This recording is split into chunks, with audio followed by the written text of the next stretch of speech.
अब inversely proportional में क्या होगा कि डायरेक्टली प्रोपोर्शनल में हमने क्या देखा कि जैसे ही एक क्वांटिटी में चेंज होता है और सिमिलर चेंज दूसरे क्वांटिटी में होता है तो वो क्या हो जाता है, डायरेक्टली प्रोपोर्शनल हो जाता है।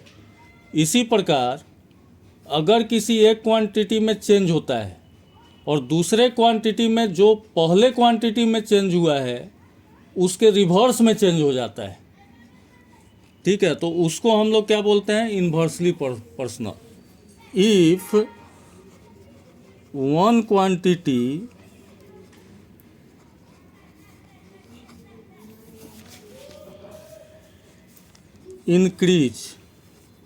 increases and other decreases, मतलब एक क्वांटिटी के इंक्रीज होने से दूसरा क्वांटिटी डिक्रीज हो जाता है, और वाइस वर्सा। वाइस वर्सा का क्या मतलब हुआ कि अगर डिक्रीज होता है और दूसरे में इंक्रीज हो जाता है, उसी को वाइस वर्सा कहते हैं, मतलब उसका उल्टा हो जाता है। And vice versa then the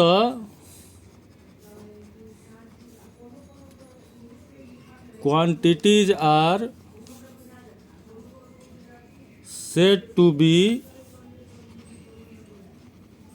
inversely proportional। अब जैसे हम एक एग्जाम्पल लेते हैं, एग्जाम्पल क्या लेते हैं कि यहाँ पे हम लिखते हैं नंबर ऑफ नोटबुक, ठीक है, ये नंबर ऑफ नोटबुक्स लिख दिए। यहाँ पे मैंने लिख दिया प्राइस, और यहाँ पे लिख दिया मैंने number of notebooks divided by price. अब हम यहाँ क्या देखते हैं कि मान लो नंबर ऑफ नोटबुक 1 है, प्राइस उसका 15 है एक नोटबुक का।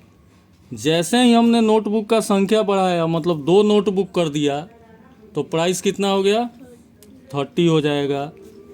3 नोटबुक कर दिया तो प्राइस हो जाएगा 45। 4 नोटबुक कर दिया तो प्राइस हो गया 60।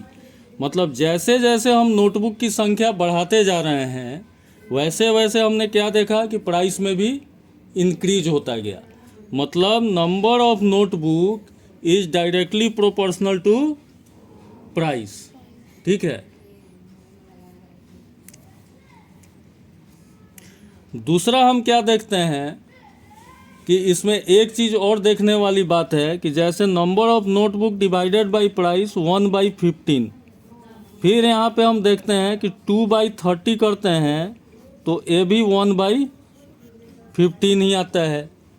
3/45 करते हैं तो ये भी 1/15 ही आता है, और 4/60 करते हैं तो ये भी 1/15 ही आता है। मतलब here number of notebook divided by price करते हैं तो ईच केस में ये क्या आता है, 1/15 प्रत्येक केस में आता है। ईच केस में 1/15 आता है, मतलब ये कांस्टेंट ही आता है।